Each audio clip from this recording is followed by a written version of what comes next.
स्वयं की आवाज, शोर भरी दुनिया में शांति का सिपाही प्रेम रावत। स्वयं की आवाज अध्याय परिचय। मैं कौन हूँ? इससे पहले कि हम लोग बड़े बड़े आइए, मैं आपको अपने बारे में कुछ बताता हूँ। वर्ष 1997 में मेरा जन्म हिमालय की गोद में बसे हरिद्वार, भारत में हुआ और मैं पला बड़ा नजदीक के शहर देहरादून शहर में। ऊपर से पहाड़ों में है गंगा नदी का नदी का नदी के शहर देहरादून शहर में। ऊपर के से पहाड़ में गंगा नदी का उद्गम स्थान और ये हिंदुओं का एक पवित्र धार्मिक स्थल माता जाता है। दरअसल हरिद्वार का मतलब है हरि का द्वार। ये वैसे तो कोई बहुत बड़ी जगह नहीं है, किंतु तीर्थ स्थल होने के कारण हर साल वो लाखों लोग धार्मिक उत्सव में शामिल होने के लिए आते हैं और ये देखना सचमुच बड़ा सुंदर होता है। तो मेरा पालन पोषण एक मेरे स्थान पर हुआ जहाँ लोगों ने लंबे समय से धर्म की बहुत गंभीरता से लिया है और ये प्रभावशाली तथा प्रेरक तरीकों से अपने विश्वास को व्यक्त करते हैं। मेरे पिताजी श्री हंस जी महाराज शांति के विषय पर एक प्रसिद्ध वक्ता थे और उनके सुनने हजारों लोग आते थे। कम उम्र से ही वो पहाड़ों की यात्रा करने लगे। बाद में वो ऐसे महापुरुष की तलाश में कई कई कस्बों और शहरों में गए जो उन्हें आंतरिक शांति तक पहुंचा सके। उन्हें उन्हें अति कतर निराशा हाथ लगी। उन्हें सफलता तब तब मिली जब उनकी मुलाकात उत्तरी भारत में अपने गुरु की स्वरूपानंद जी के द्वी बहाजा जगह जब अब बंटवारे के बाद पाकिस्तान में है। पाकिस्तान के गु का मतलब है अंधकार और रू का मतलब है प्रकाश। भारत में गु का मतलब है अंधकार और रू का मतलब है प्रकाश। इसलिए गुरु वो है तो आपको अंधेरों से प्रकाश की ओर ले जा सके। आप उन्हें जीवन के एक मार्गदर्शन के रूप में मान सकते हैं। अतः मेरे पिताजी को एक सच्चे गुरु मिल गए जिनके पास मानवीय मूल्यों की गहराई की बेहतरीन समझ थी। एक अनुभव से ने उन्हें बिल्कुल बदल दिया। उन्होंने वो पा लिया जिसकी वो तलाश कर रहे थे। उनने अपने आप को जनाना और शब्दों से पर अंदर की शांति का ऐसा साहस जिसे बखान नहीं किया जा सकता। मैं उन्हें तब रोते हुआ देखा था जब वो एक समय की याद करते थे जब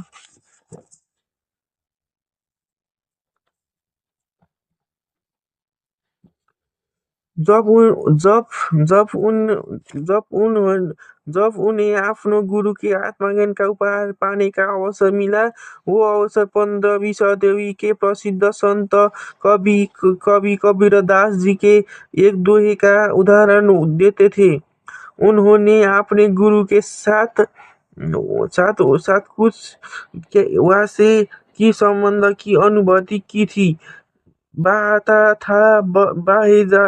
था। लोकवेद के साथ पंडे में सतगुरु मिले। दीपक दीनानाथ दीपक दीनानाथ वस्तु दई लखाया। कोटि जन्म का पंथ था पल में पहुंचा जाया।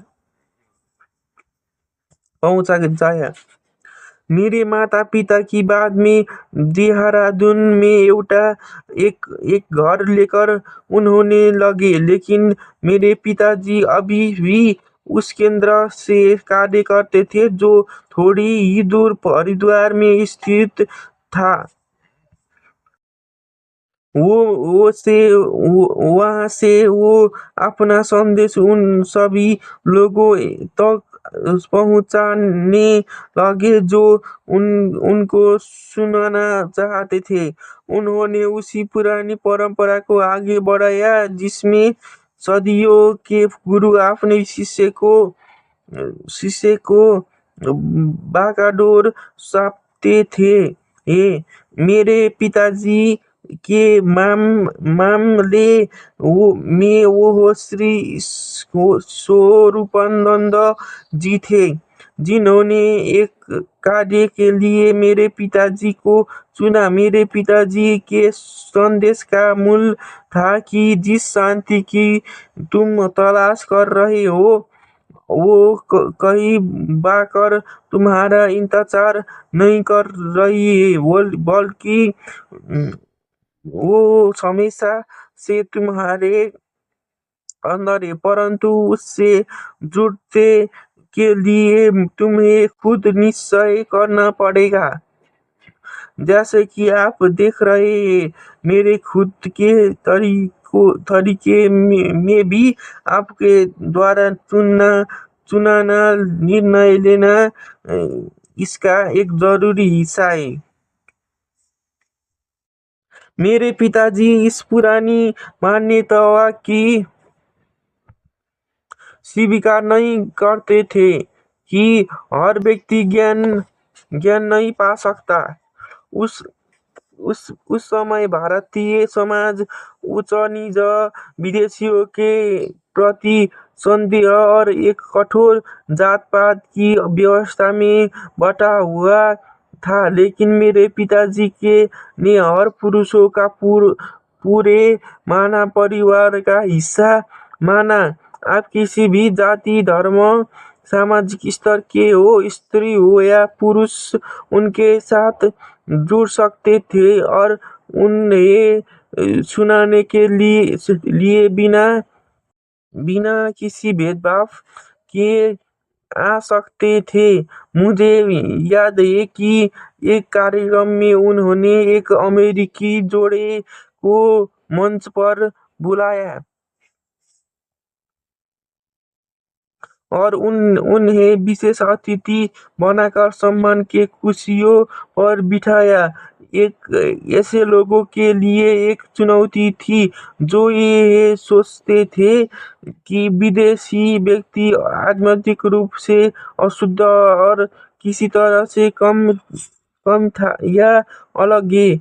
मैंने अध्याय 11 में विश्वव्यापी मानवीय संबंधों के बारे में अपनी भावनाएं साझा की है।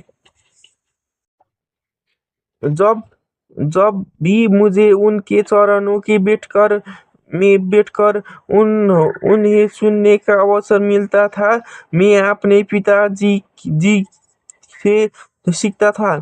खासतौर में जब वो अपने श्रोताओं व अन्य अन्य लोगों के संबोधित करते थे जो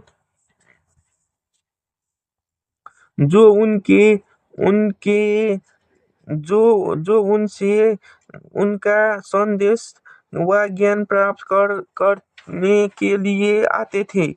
एक बार मैंने अपने एक कार्यक्रम को उस समय संबोधित किया।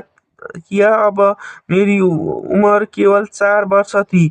जब दिन में संध्या बहुत सरल था, शांति तब संभव होती है जब आप अपने से शुरू करते हैं। मैंने हमेशा उस सच्चाई को अपने हृदय में महसूस किया था और इतनी छोटी उम्र होने के बावजूद अपने सामने बैठे लोगों के आगे खड़े होकर इस संदेश को देता मुझे पूरी तरह से स्वाभाविक कर लग रहा था।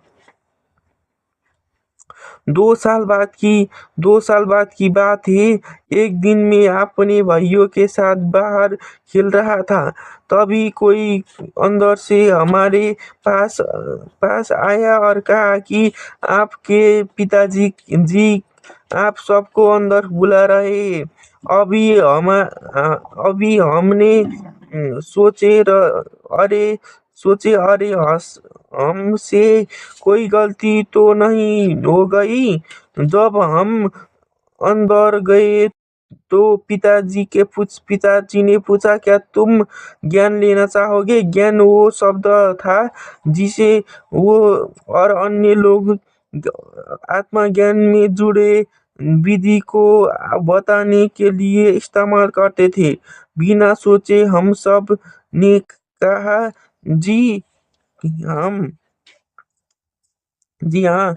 पिताजी के साथ हमारा वो सत्र बहुत लंबा नहीं चला, पर आगे आप आने वाले समय में मुझे वो बात अच्छी तरह समझ में आई गई कि उन्होंने मुझे क्या दिया। और ये वही है जो मैं आपको दूंगा। ज्ञान लेने के बाद एक दिन मैं देहरादून में अपने नौजिके में बैठा था। उस समय मेरे अंदर शांति की एक निराली भावना समा गई। मैंने मैंने पहली बार वास्तव में समझा कि अंदर की शांति केवल छूकर जान चले जाने वाला भाव नहीं है, और इसका तार बाहरी दुनिया से भी जुड़ा हुआ है। मैं इस अनुभव के बारे में अध्याय 3 में और विस्तार में बात करूंगा।